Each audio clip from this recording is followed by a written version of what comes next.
From the center of the universe, Toronto, Ontario, Canada, this is the SDM Show with your host, Rob Cairns. The SDM Show focuses on business, life, productivity, digital marketing, WordPress, and more. Sit back, relax, grab your favorite drink, and enjoy the show. Here is Rob. Hey everybody, Rob Cairns here. I'm the founder, CEO, and chief creator of Amazing Ideas at Stunning Digital Marketing.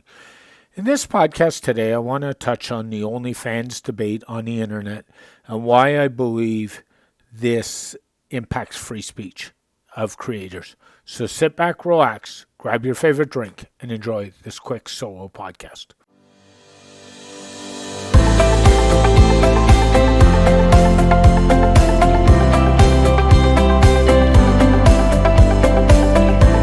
Hey everybody, Rob here again. So in today's podcast, I want to talk about a debate that's been raging on the internet, and it has to do with a website called OnlyFans. OnlyFans was originally a site where content creators could go to put their content behind a paywall and make a little bit of money. And as many of these sites go, unfortunately or fortunately, depending on how you look at it, OnlyFans turned into a hub for paid porn. There's sex workers, models, and more selling pictures and videos on OnlyFans. Now, I'm not advocating porn in this podcast at all, one bit. What I am looking at it is from a free speech endeavor. And I've talked about free speech on this podcast before, and I think it's worth touching on again. I truly believe that any way we try and stifle free speech that impacts somebody's ability to express themselves in a legal matter is not a good thing. So OnlyFans kind of did a double take. And for those who don't know the story, they made an announcement that they were going to ban all sexually explicit or pornography material.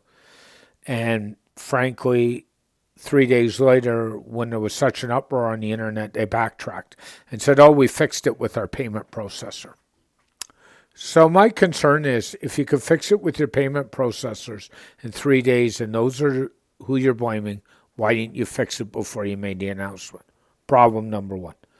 Problem number two, the biggest website on the internet for porn, legal porn, is Pornhub, and they don't seem to have a problem with the payment processor. So I now question why. And then the third problem I have is all these payment processors allowed and accepted OnlyFans' money or payments to be processed so they could take their cut of the cut. For those who don't know, every time you do a MasterCard or Visa transaction, Master or Visa make money, or American Express. So that's the third thing. So it was good at one time. Why is it not good now? Let's stop playing the selfish, I don't like pornography entitlement. I'm not a porn fan either, frankly. But my bigger concern is, if you don't like pornography, don't go there. Don't look at it. Don't watch it. We've already crossed this divide many, many times when we started legalizing CBD in many places, including in Canada, where I live. I don't like it either. But the reason they legalized it is to put controls in and, frankly, to make money off taxes. I think it's just a matter of time before we end up legalizing the world's oldest profession. That's prostitution, for the same reason. It doesn't appeal to everybody. But, frankly, if you can put controls in and allow people to express themselves in a legal matter, who cares? If this is something you don't want to partake in, ignore it. Don't do it. What does it matter? I mean, this debate goes on and on. In Ontario, as of the end of the month, and in Canada, we now have legalized sports betting on individual events. Now, they're controlled by the provinces, but you will be able to, in Ontario's case, through the Ontario Lottery Corporation, place bets on sporting events on an individual. There's many people out there that says gambling is taboo. We shouldn't do it. Personally, I'm not a big gambler either. but people have their rights to their issues, and that's something we need to think about. We can't keep changing the world, but we can control the world. And frankly, if you don't like something, stay away from it. Don't partake in it. Just my foods or thoughts on the OnlyFans debate. If you don't like it, stay away from it. But stop screaming at the payment processor saying, oh, you shouldn't allow this, it's porn. Well, maybe they shouldn't allow you to share your pajamas. They shouldn't allow you to do other things, and they should stifle your free speech. Is that what you really want? I don't think that's necessarily a good idea. Let them have their free speech.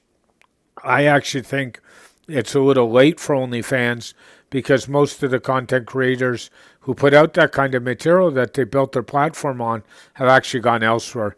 If you bother to look, there's over 10 sites that will host adult material. So they'll go elsewhere. OnlyFans will die a slow death. And frankly, that's just the way it goes. As always, Rob Cairns weighing in on the OnlyFans debate a little bit with some examples of free speech and other things. And until next time, have an amazing day, everybody. Bye for now. Thanks for listening to the STM Show. The show is a production of Stunning Digital Marketing, and all rights are reserved.